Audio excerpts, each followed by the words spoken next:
Chapter 4 of the Persian Pickle Club by Sandra Dallas. I've been taking it easy today, so I've been reading a lot, and I'm getting into this book, so I'm going to keep a reading to you.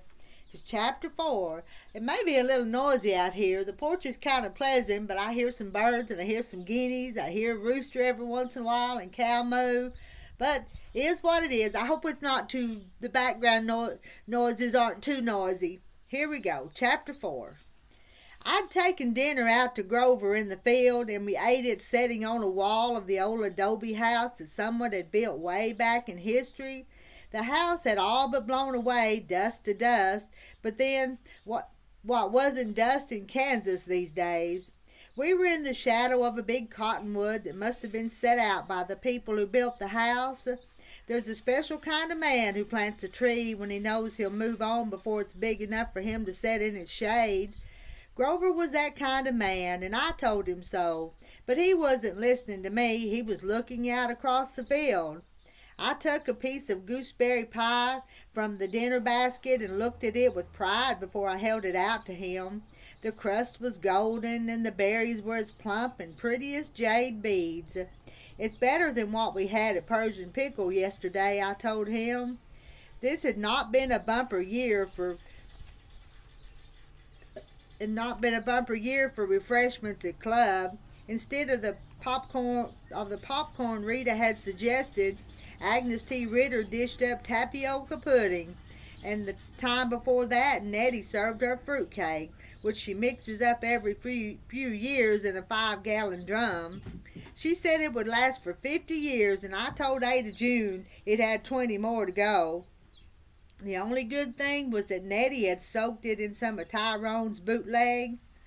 When I whispered to Rita that it was a shame we couldn't just lick the whiskey out of it, she replied Tyrone must be a real pip to make booze that good. I meant to remember the word.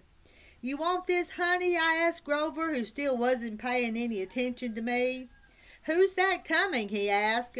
I shaded my eyes and looked over the field. He's in a real pip of a hurry, whoever he is. Grover turned and gave me a funny look. It might be Blue.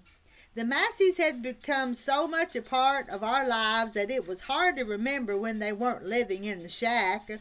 Grover would come across sticks laid in a strange pattern in the field, and no Blue had left them as an omen, or I'd look up from my work in the kitchen and see Zelpha standing in the door with baby.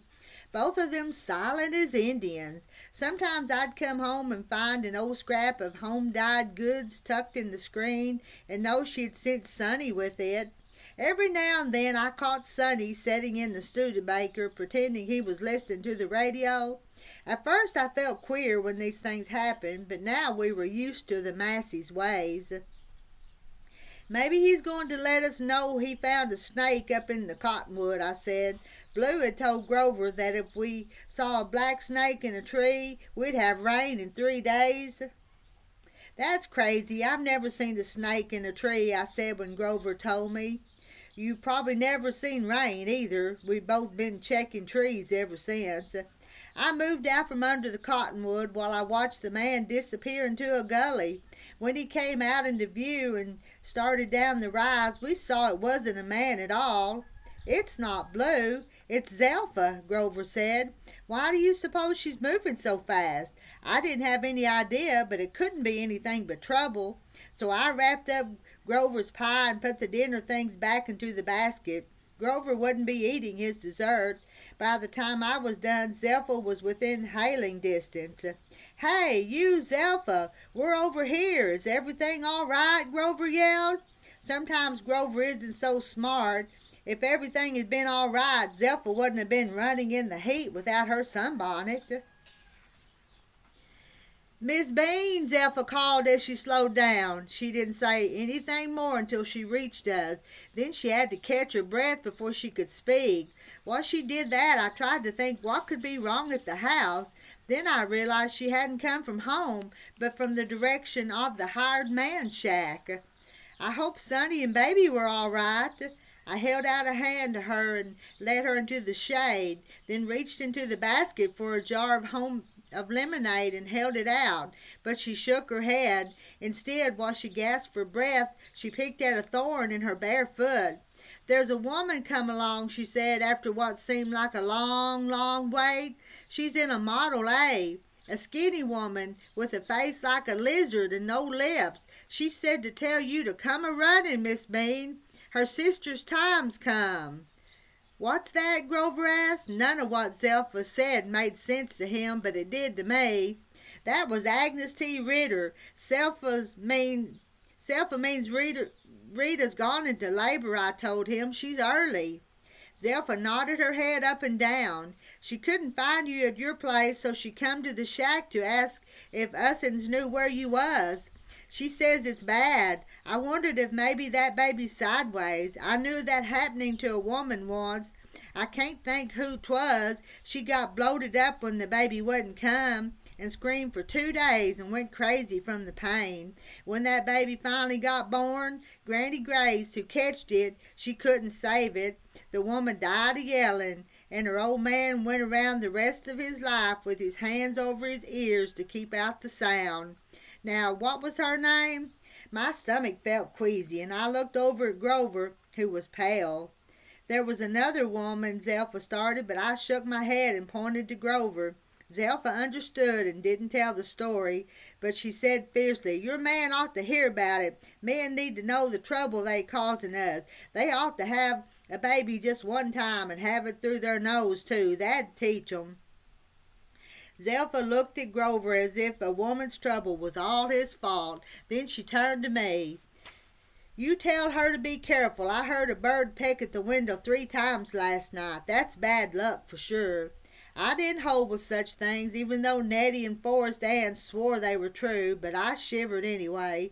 Grover took the basket out of my hands and said, "Go on, Queenie. You can run to the Ritter's place across the fields faster than we can go home for the car. I'll take the dinner basket on back to the house and be along as soon as I can. Tom will need somebody with him. Run, Queenie," and he gave me a little shove.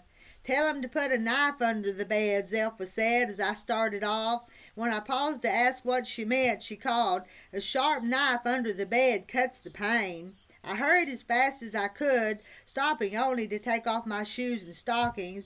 Then I ran like a field hand all the way to the Ritter farm, while Zelpha called, "Don't you forget that knife." Half the Persian Pickle Club was already there ahead of me. After she'd come for me, Agnes T. Ritter went back home and called Ada Junes, and all up and down the party line, women picked up the phone and listened in, including the members of the Persian Pickle who knew they were needed. As I ran across the Ritter's barnyard, I saw Ada Junes Hudson and Forrest Ann's old Dodge truck. The dust in the air behind Mrs. Judd's Packard hadn't even settled yet. She stood next to the car with a paper sack in her hand, talking to Tom. And when I came up, I heard her say, "It's not going to do you a bit of harm, and a little nip might relax you. I knew your dad wouldn't have any, so I brought you a bottle of Prosper's. You put it where Howard Ritter won't see it, and take a swallow when you feel the need. I don't hold with drunkenness, being a good member of the WCTU, but the Lord has his reasons for everything he puts on this earth. Shut your mouth, Queenie Bean. I keep it around for fruitcake." Tom looked relieved when he saw me. "I'm glad you're here, Queenie. We tried to call you everywhere. Then Agnes thought your hired man might know where you were, so she drove down there." I put my arms around Tom and hugged him. "Is she all right?" Tom's eyes went wild for a minute, and he shook a little. Then he got a hold of himself and said, "I don't know. The pain hit her all of a sudden. The doctor's in there now, along with Mom and Agnes. She's only 7 months. 7 months, Miss Judd said. 7 months is plenty of time, boy. The fact is, smaller babies seems a easier birthing. Rita won't get tore up so bad. Why, you've got nothing to worry about, Tom." "Grover's coming as fast as he can," I said. "You share that bottle with him. Just don't tell Howard where it came from, and you don't need to mention it to Nettie in them either, since Prosper won't take his business to Tyrone. He says Tyrone's tangle leg tastes like S.O. gasoline. Queenie, you go on inside. Rita would rather see you pretty face than mine. I started for the porch and then glanced back and saw Mrs. Judd with the bottle halfway to her mouth. The members of the Persian Pickle Club had taken over the Ritter kitchen, which still had the spicy smell of plum butter that Mrs. Ritter had been making the day before. Nettie's butterscotch pie was on the table next to Ada June's bread pudding, and Velma, Nettie's daughter, was slicing tomatoes. Ada June built up the fire while Nettie filled the kettle. You'd have thought we were getting ready for a church supper if it hadn't been for Mr. Ritter, who was walking back and forth, muttering and bumping into everyone. Finally, Nettie said, "Howard, would it trouble you too much to chop some wood for the stove? We might need us a whole tree by the time this is over." He nodded, looking glad that somebody had given him a job to do. He went outside, and before anyone thought to stop him, he had chopped enough wood to last until Christmas. "How's Rita?" I asked, and Nettie and Forrest Ann looked at each other and back at me, making me remember the time I had lost my own baby.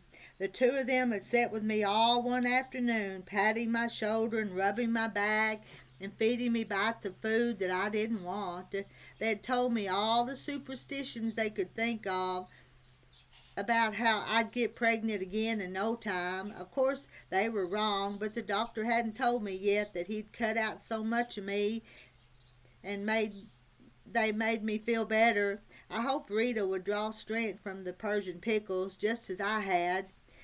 "Queenie, you can do more good with Tom than you can in here," Nettie said, tying a Boy Scout knot in the scarf around her gorder. She didn't tell me old wives' tales any more because we both knew I would never get pregnant again.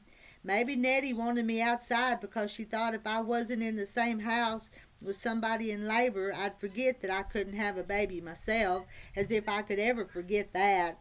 "I'll stay," I said, then glanced at Velma, who looked a little peaked. Who could blame her? It wasn't right for a single woman to have to listen to childbirth sounds, so I told Velma to go out and keep Tom company. She'd be glad for a swallow of Prosper Judd's liquor. "She's to stay," Nettie said sharply, but Velma went outdoors anyway. Agnes T. Ritter stepped inside the kitchen just then, and I thought Zelpha was right. She has no lips. Her eyes were little slits, and I couldn't tell if she was scared for Rita or mad that Rita was causing so much trouble. I touched her hand and asked, "Is Rita all right?"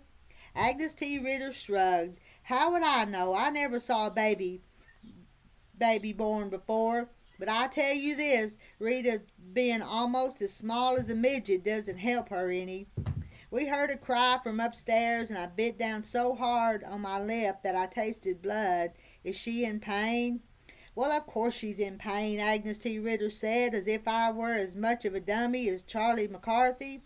"You forget about the pain," Ada June said, to herself more than Agnes T. Ritter, who wasn't listening anyway.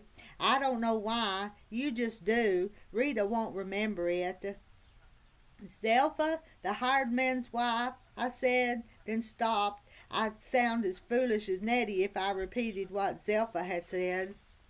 "What?" Agnes T. Ritter asked. Her eyes were so narrow that I couldn't see any white through the slits. I looked at the floor and said, "It's just a superstition. She says if you put a sharp knife under the bed, it cuts the pain." There was silence for a minute, then Nettie said, "I heard that." "I heard it too," Ada June said. "Of course I never knew of anybody who did it." "It's stupid," Agnes T. Ritter said. "Quack medicine, just what you'd expect from a squatter." I wanted to tell her it wouldn't do no harm, but I never came out ahead arguing with Agnes T. Ritter, so I licked the blood off my lip and turned to the window to watch Grover, who was just getting out of the car. He slapped Tom on the back, and the two of them went across the yard. Then Mrs. Judd came in, dragging Velma back with her, and flopped down in Mrs. Ritter's kitchen rocker. "I hope those two don't forget what's going on inside," she said, looking at Velma, who was slouched on a kitchen chair. Everybody knew that when Nettie went into labor with her with her, Tyrone got so drunk he passed out and forgot all about the baby until he climbed into bed and almost squashed little Velma. I thought Velma might like to be outside, I said. Velma was pouty, making it clear to everyone she didn't want to be here at all. She was a real pretty girl, and she used to be a nice one, too, but lately she'd turned more sullen than Agnes T. Ritter.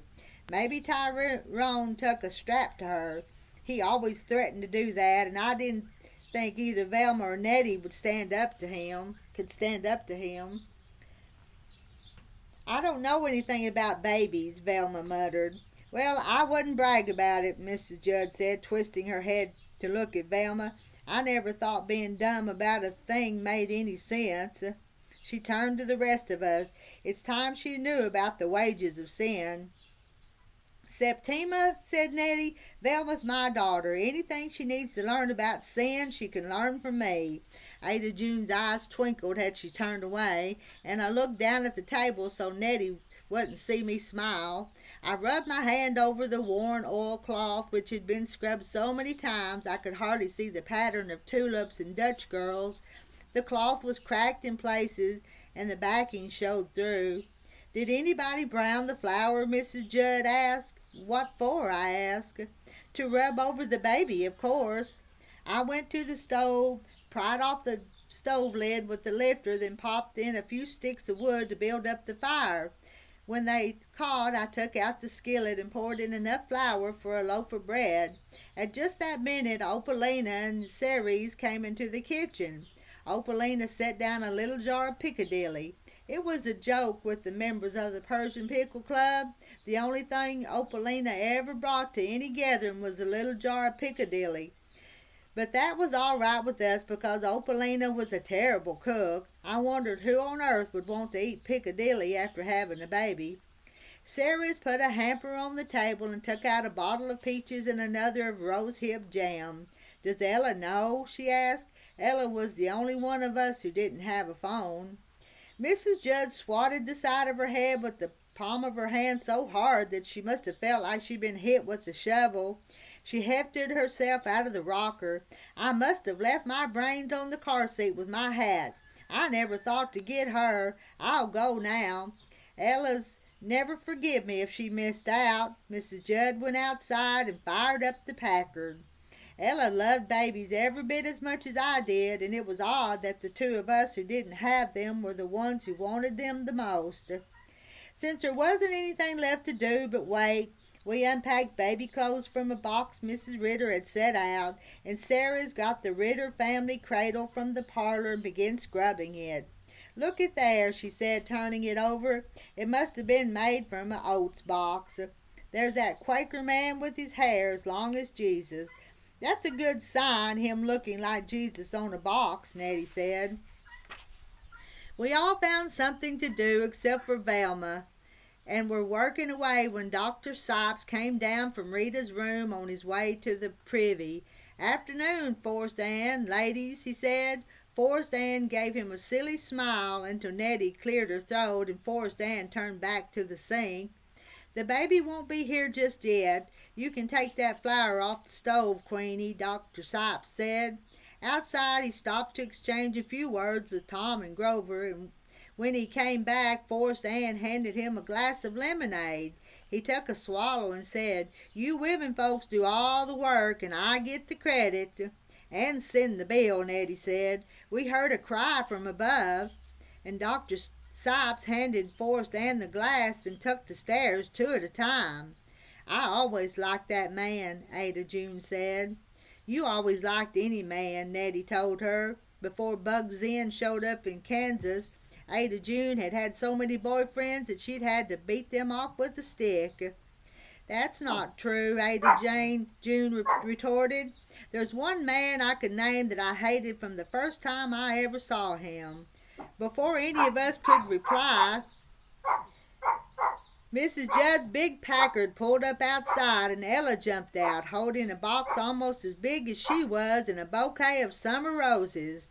I held the screen door open for her and she rushed through and asked, Is the baby here yet? Not yet, I said. Rita could be in for a difficult time, but don't you worry. Dr. Sipes is real good, Sarah told Ella. Ella filled a canning jar with water from the kitchen pump and arranged the roses in it. She'll be fine. She's got us. She's got too many of us, Mrs. Judd said, coming through the door and letting the screen bang shut behind her. She looked at her father's old pocket watch that hung from a ribbon around her neck.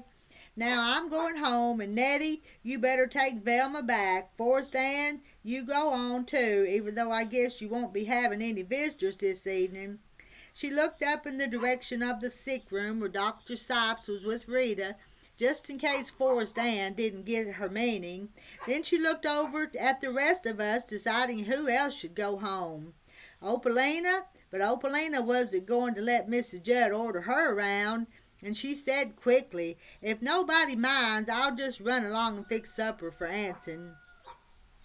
I wouldn't let Mrs. Judd send me home either, but she didn't try. Instead, she told me, "If Lizzie Olive shows up with that slimy chocolate pudding of hers, you feed it to the pigs. Don't let Reverend Olive pray over Rita. He'll tell her that hogwash about childbirth pain being her natural punishment on account of she's a daughter of Eve."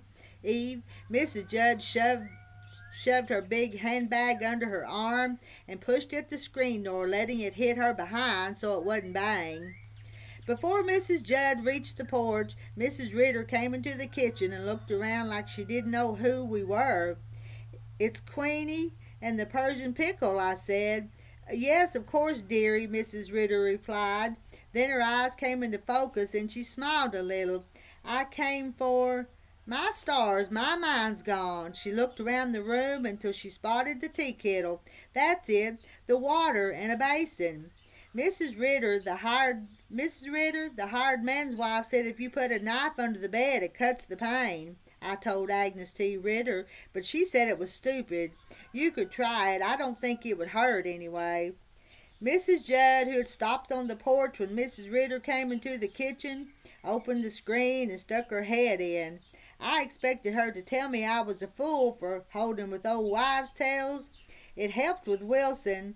I turned to stare, and she added, "If you keep leaving your mouth open, Queenie Bean, you'll swallow a fly. Now get out a knife and go upstairs with Rita. You being closer to her than the rest of us, you ought to be there with Sabre and Agnes."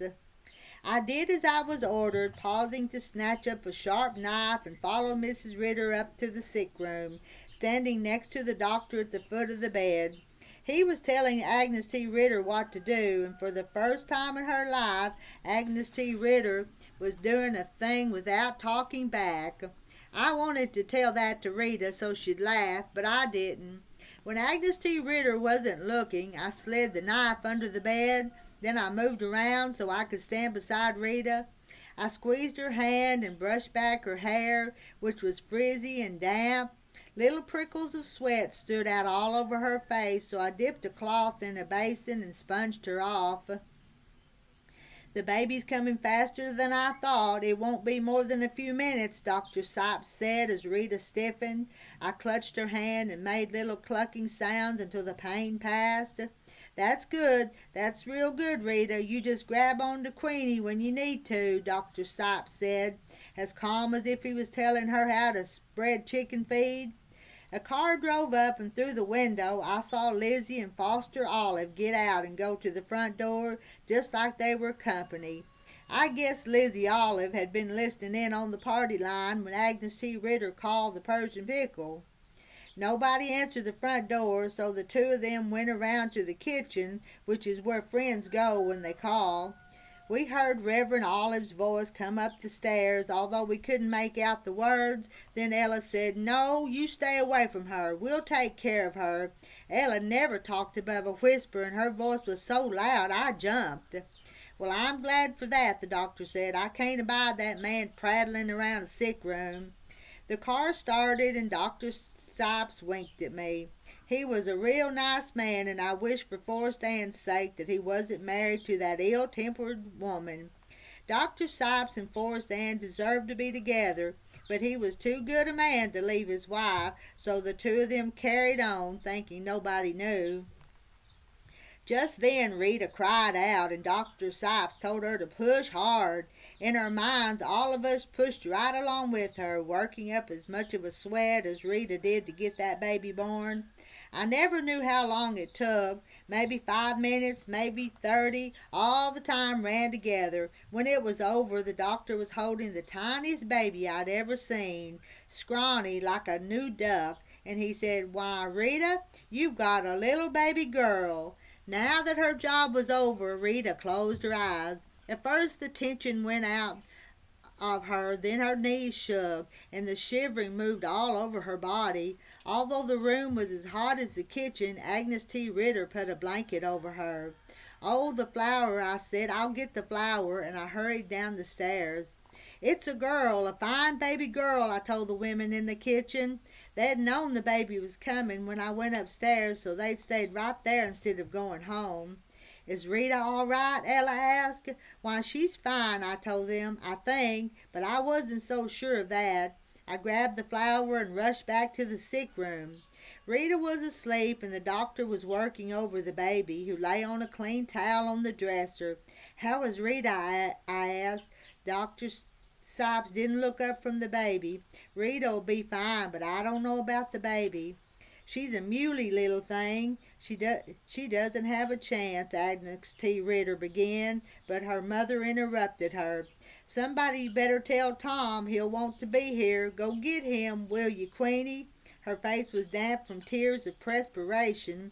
Probably both. Before I went downstairs, I reached under the bed for the knife I'd put there and discovered two of them lying on the floor.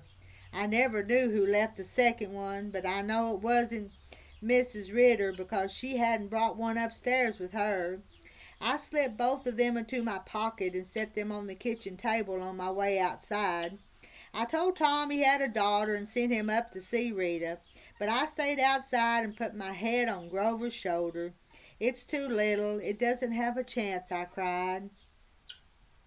Little Wanda, which is the pretty name Tom and Rita picked for their baby, lived only 2 days, and I grieved as if that child had been my own. Rita kept her sorrow to herself, and I told Grover I thought she was a fine person not to trouble others. Grover replied he didn't think Rita was as upset as I was about losing the baby. "That's the awfulest thing you ever said, Grover." He was sitting at the table eating brownies, and I picked up the plate and set it on the counter where he couldn't reach it. "Honey, I know you like Rita, but you see her the way you want her to be, not the way she is. She's not a country girl any more than Tom's a farmer. He has much told us that. Rita's looking over a different hill than you are, and I have an idea she's not going to be a friend to you the way you want. Grover, that's just not true. I know how much you still miss Ruby, but you can't expect Rita to take her place. She'll be as good a friend as I ever had, Grover Bean, and I won't hear a word against her. But since he wasn't such a good judge of character, I forgave him and kissed the top of his big fat head, the spot where the hair's the thinnest, and put the brownie plate back on the table. Rita and Tom had a service for little Wanda. Reverend Olive preached, and Mrs. Ritter told him before the service that if he said a word about that baby being born in sin, the Persian Pickle would never sew a stitch for the church again. Tom and Grover made a little coffin, and the members of the Persian Pickle lined it with pink satin. Then we dressed Wanda in a gown that Ella had made. The dress was 3 feet long, embroidered all over with roses. We put a matching cap on Wanda's head and tied it under her chin with a silk ribbon. When we talked about Wanda later, Rita said she always pictured her wearing that dress and cap. "I can't believe Ella would give me an heirloom like that for burying," she said. "It wasn't an heirloom. Ella has trunks of baby clothes just as pretty as that one. She made them all herself. She still makes them," I replied. "I didn't think she ever had any kids." "She didn't. Why, isn't that the oddest thing?" Sorrow wasn't finished with the Persian Pickle Club. We were still mourning Wanda's passing when the death angel, which was how Nettie put it, came calling again, right at club meeting. We had Persian Pickle at Opalina Dux's that day, and it looked like it would be a real nice quilting, even though Opalina's parlor was the most uncomfortable room in Wabasee County, and you always had to look where you sat because of Opalina's letting the chickens inside the house. Of course, she cleaned up after them, but Opalina's eyesight being poor, it was a good idea to be careful. Opalina had that old-fashioned horsehair furniture, and if you didn't slide off it, then those sharp little hairs that stuck out poked the backs of your legs. Opalina's house looked 50 years behind the times with all the embroidered mottos hanging on the walls and the wax flowers that had melted a little under their glass dome so that they looked like tobacco chaws. On the library table in the middle of the parlor, Opalina kept a candy Easter egg with a little scene inside it, but the candy flowers looked as if somebody had tried to lick them. There was a stereo opticon laying next to it, and when I looked inside, I saw an Indian lady who wasn't wearing her blouse. I bet Opalina put in that picture just to shock Nettie, who could be every bit as righteous as Tyrone sometimes. Nettie was too smart for Opalina, however, and never once looked into the stereo opticon. Opalina had shut all the windows to keep the dirt from blowing in, and I thought we might suffocate. The room was cold in winter and hot in summer, and today it felt like midsummer even though it was harvest time. No wonder we always had the most absences on days when Persian Pickle was held at Opalina's. This time it looked as if Mrs. Judd and Ella weren't going to make it. The first time I could remember that Mrs. Judd had missed Persian Pickle. She hadn't called to let anyone know she wouldn't be coming, however, so there was a good chance the two of them were only tardy. It's that machine of hers. I feared to drive on the same road with her. I bet it's broken down out by Ella's, and her with no telephone, Nettie said. Forrest and I will swing by on our way home and make sure they're all right. Rita asked if we ought to go look for them right now. She wanted to get out of Opalina's parlor. I'll drive, I volunteers. Septima can wait until after club. If nothing's wrong, she'll give us hell Columbia for thinking she can't take care of herself, Nettie said. She was right about that. Without Mrs. Judd, I felt jolly, like I did in school when the teacher was out sick. Even Opalina's quilt, which was set in the frame waiting for us, couldn't get me down. It was another of her crazy quilts, made from old funeral ribbons, the ones they gave out at buryings long ago in memory of the dead. Who else but Opalina would have saved them? I whispered to Ada June that I'd go cold before I slept under that quilt, and she whispered back that maybe that's what it was for, to cover a cold body. Every time somebody admired a ribbon, Opalina told us about the person it represented, giving all the details of the death. I never saw a summer that promised so much in June and delivered so little in September, Forrest Ann said, cutting off Opalina, who was explaining that the ribbons that were lined up like sausages were for members of one family that had been killed by a twister. It didn't promise me a thing in June, Nettie said. She was down in the mouth that day, maybe because of Velma. Forrest Ann had told me that Velma had taken up with a combine salesman out of Coffeeville, which upset Nettie because he was a married man. She was afraid that Tyrone would find out, and I couldn't blame her. Talk about catching hell Columbia. He'd thrash Velma into an inch of her life.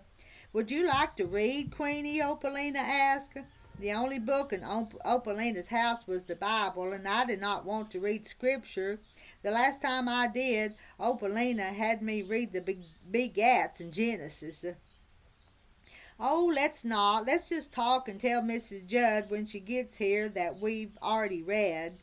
That would be a lie, Nettie said. I blushed and felt one of those horsehairs poke right into my back as punishment. It'd just be a little fib, I said, defending myself. If fibs were so bad, then I ought to tell Nellie that the garter on her neck made her look like a frog. Queenie, why don't you bring us up to date on the celebrity quilt, Mrs. Ritter said. We won't wait for Tima, and Ella. Mrs. Ritter always had a way of finding something enjoyable to talk about. The celebrity quilt was the reason I'd expected such a nice quilting that day. It was just about the most important thing that had ever happened to Persian Pickle, and I was the one who got to tell about it because it had been my idea. The Persian Pickle Club hadn't been in any hurry to begin sewing on the celebrity quilt, of course. The longer that quilt took us, the more time we'd have before Reverend Olive came back to us with another project. Still, we started planning for it right away by making a list of people whose autographs we wanted to include. People such as Mrs. Eleanor Roosevelt, Ronald Colman, Babe Ruth, and Amy Semple McPherson. When I put down Mae West as a joke, Nettie got so riled up that Mrs. Judd said, "Let her stay. It's men that bid on these quilts, and men'll pay more for Mae West than Sister Kenny." We invited Rita to write the letters to the celebrities because she was the writer in the group. She's also the one with a typewriter, but I know how to type, so I helped her. The two of us made a special trip to the library in Topeka to look up addresses of movie studios and radio stations and the White House. Then we went to lunch at the Hotel Jayhawk and paid 50 cents each for tuna fish sandwiches with the crust cut off. I had as much fun with her that day as I ever did with Ruby. Nettie and Forrest Ann cut the squares of muslin for the people to autograph. Mrs. Judd bought the stamps to mail the letters, but she was against enclosing stamped return envelopes because she said celebrities were rich enough to spend 3 cents on a stamp for a good cause. We'd put the last of the letters into the post box on Monday, but that wasn't what I was going to announce. When Mrs. Ritter brought up the celebrity quilt, everyone stopped talking except for Sarah's, who didn't hear very well. So I cleared my throat as loudly as I could, and she looked up and smiled and asked, "Yes, dear, are you ready to roll?" That's what we do when we finish the exposed part of the quilt. We roll it over so we can work on the next section. "Roll out the barrel," Rita muttered. "I have an announcement to make," I said, ignoring them both. I looked around the quilt at all my friends smiling at me, except for Agnes T. Ritter, who was being her ornery self and still sewing. I thought ahead of time how I was going to put it, and I said, "Our first square has been returned to us." When everybody clapped, I got so excited that I forgot the nice way I'd rehearsed it, and I blurted out, "It was Janet Gaynor. Can you beat it?" she wrote. "Happiness to you on it. Now, isn't that just like her?" I took the square out of the envelope and passed it around so everybody could admire the handwriting and the sentiment. "Imagine that! The last person who touched this before us was Janet Gaynor," said Nettie. "I wonder who'll send the next one." "Zane Grey," Rita said. "I forgot to tell you, Queenie. We got another one yesterday." She reached into her purse and pulled out an envelope.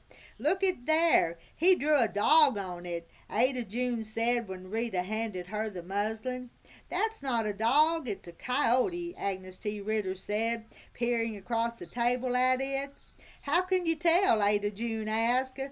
"I expect I know the difference between a dog and a coyote.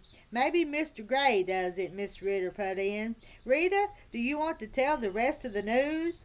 I didn't know what that news was, so I turned to stare at Rita with everyone else. Rita blushed a little, and I wondered if she was pregnant again. But somehow I didn't think that was it. Besides, having a baby wasn't something you announced, even at Persian Pickle, until you showed. Rita strung us out just a minute before she said, "I'm going to write an article for the Topeka Enterprise about the celebrity quilt, and they might even send out a photographer to take a picture." "Oh," we all said, and Opalina touched her hair as if she was already primping for the photograph. "Naturally, they'll have to see the article first. I mean, they might not like it," Rita said, and Opalina took her hand down. Agnes T. Ritter smirked at that. Nettie wasn't the only Pickle who was out of sorts that day. "I'm sure they'll buy it. Your story about the school board election was about the best thing I've ever read, and it didn't make a bit of difference about that the names were mixed up," Forrest Ann said, and we all nodded. None of us mentioned Rita's misspelled most of them as well. Even if some of the club members were off their feet that afternoon, quilting went fast. We had already finished talking about the celebrity quilt when Opalina said it was time for refreshments. I'll put the kettle on. I'm serving scones, she announced as if it was a surprise. I'd hoped you would, Opalina, Mrs. Ritter said. I'd hoped she would not, but fat chance Opalina always served scones, just like Nettie always served fruit cake. The scones weren't as old as the fruit cake, but they were just as dry, with none of Tyrone's bootleg to help them go down. I slid off my chair, scratching my legs, and went into the kitchen to help Opalina, since the big tin tray she used was the size of a kitchen table. Sometimes things slid off, not that anybody would miss her refreshments. I made tea while Opalina piled the scones on the tray, dropping one on the floor. It chipped, but it didn't break, and Opalina brushed it off and set it back with the others. Then she carried the tray into the parlor herself. "Oh, Opalina, what a treat," said Mrs. Ritter. I was amazed that she could be so enthusiastic about those scones, which she must have eaten for 40 years. Might you be English? French. Dux is a French name. Doe is a French name. Doe is Anson's name. You were born a Cooper, Agnes T. Ritter. I became French when I married Anson. That's the way it works. Don't you know that, Agnes? Rita winked at me while Agnes T. Ritter moved her mouth back and forth for a few seconds, but instead of talking back to Opalina, she caught sight of something out the window and said, "There's Mrs. Judd." It didn't sound like Mrs. Judd. You could always tell her car because Mrs. Judd turned off the motor and coasted to a stop to save gas. The car outside was parked with the engine running. The rest of the Persian Pickle realized Mrs. Judd was not acting normal, and we all stood up to look outside. Forrest Ann even went to the window and peered out past the red glass plate Opalina kept there to catch the light. With the afternoon sun shining through it, the plate glowed like fresh blood. "It's Septima, all right. She forgot to turn off the motor, and she's running," Forrest Ann said. "Anybody ever seen Septima run?" I took a step toward the window to get a better view, and it was not a pretty sight. Mrs. Judd moved like a runaway thresher. I knew something was wrong. "Ella's not with her," I said, shivering. Even with Hiawatha and duty to watch after her, Ella might have taken ill. Or she could have fallen or been burned by the cook stove. A dozen things could have happened to a person who lived alone. "I'm sure there's a perfectly good explanation," Mrs. Ritter said quietly, but she clasped her hands so tightly the knuckles turned white. Only Agnes T. Ritter acted unconcerned. She bit down on a scone, and in Opalina's parlor, which had grown quiet, the crunching sounded like a crow and dried cornstalks. Mrs. Judd lunged through the door, flinging it so hard that it banged the wall, and then came flying back and hit her on the fanny, bumping her forward into the living room. Her eyes behind the thick glass of her gold spectacles opened wide in surprise, and I would have laughed if I hadn't been so worried. "Ella," Forrest Ann whispered, asking the question for all of us, "is something wrong with Ella?" "Ella's fine," Miss Judd said. She caught her breath while the rest of us let ours out in unison. Mrs. Judd gasped for air again. She looked pale and old as she slumped into one of Opalina's horsehair chairs and slid into a corner. She looked around at the members of the Persian Pickle Club. "Ella's fine," she repeated. "It's not her, thank the Lord." Mrs. Judd gulped down a mouthful of air. "It's Ben Crook." Nettie gasped and put her hands to her face. The blood rushed to my head, and I gripped the back of a chair to keep my legs from sliding out from under me. "I said it's Ben Crook," Mrs. Judd repeated. "He's been found. Hiawatha dug him up in Ella's far north field right before dinner time." That's the end of chapter 4. "It's Ben Crook," Mrs. Judd repeated. "He's been found. Hiawatha dug him up in Ella's far north field right before dinner time." That's the end of chapter 4. See y'all next time.